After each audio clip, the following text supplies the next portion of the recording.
کیا لڑکے کے والد ہونے کے ناطے اپنی بیوی کو نہیں سمجھا سکتے؟ مطلب اس کی ہونے والی ساس کو کئی بار ایسا ہوتا ہے، لڑکا بول رہا ہم کو جہیز میں چاہیے، لڑکے کا والد بولا جہیز میں چاہیے، لیکن اماں وہاں بیٹھے بیٹھے برابر ایک ایک کڑیاں چھوڑتے رہتے، پہلی بہو نے یہ کر دی تھی، ان کا کیا ہے، ہمارے شوہر کا کچھ بھی بولتے رہتے، بچیوں کو ہم نے اتنا دیے، یہ بول کر ان کو مجبور کرتے ہیں کہ بیچارے نہیں میں جہیز دو، کیونکہ بعد میں دے نہیں سکتے ہو، بتا کے دو ان کو، نہیں تو بعد میں کیا بولیں گے لوگ۔ تو لڑکی والوں کو بھی اس معاملے میں جو دے سکتے ہیں ان کو بھی ضرورت ہے کہ نہ دے، اگر داماد واقعی میں مستحق ہے تو بعد میں مدد کریں، اور لڑکے والوں کا بھی کام ہے کہ وہ ڈیمانڈ کرے کہ ہم کو جہیز نہیں چاہیے، اس لیے کہ یہ درست نہیں ہے۔ نبی اکرم صلی اللہ علیہ وسلم نے اس کو نہیں دیا، صحابہ میں سے کسی نے بھی لڑکیوں کی شادی کے لیے انتھک محنتیں نہیں کی، لیکن آج ہم نے نکاح کے ایک سسٹم کے خلاف اپنا جو غیر شرعی سسٹم نکالا، اس کا سزا بھگتتے ہیں کئی لوگ آتے ہیں، اور پورے سماج لعنت میں پھنسا ہے۔ جہیز کے عنوان پر میرا ایک پورا ٹاپک ہے، جہیز کی لعنت، جس میں 35 کبائر میں نے گنا ہوں کہ 35 کبیرہ گناہ جو ہوتے صرف جہیز کی وجہ سے، جس میں سے لڑکی کو تنگ کرنے سے لے اس کی جان لینے تک پورا چیزیں، تنگ کرنے سے لے کے جان لینے تک، اس کی موت تک، ایسے واقعات ہندوستان میں کامن ہیں۔ ایسے چولہے کہیں بھڑکتے ہوئے ہم نے دیکھے، تو صرف بھڑکے نہیں بھڑکائے گئے، صرف جان لی گئی۔ جہیز یہ نان مسلم کی بات نہیں کر رہا ہوں، میں مسلمانوں کی بات کر رہا ہوں۔ کئی لڑکیوں کی یاد رکھی، تو یہ جہیز کی لعنت سے بچنا ہے، اور سب سے پہلے کس کو آگے بڑھنا ہوگا؟ آپ کو بڑھنا ہوگا، لڑکے والوں کو۔ لڑکے کے سرپرست ہے آپ خود شادی کرنے والے ہیں، لیکن لڑکوں سے گزارش یہ کروں گا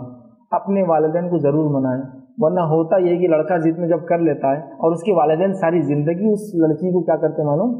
روز کی ذہنی موت دیتے ہی بول کے کیا بچے نے بولا تو کیا ہوا، تمہارے باپ کو نہیں سمجھتا کیا، اس نے بال کیا دھوپ میں سفید کیا، کیا فلاں کیا، جس کی وجہ سے ہوتا کیا کہ آپ کے ساتھ تو صرف شام گزارتی ہے بیچاری، لیکن باقی پوری زندگی ٹان اس کو، اور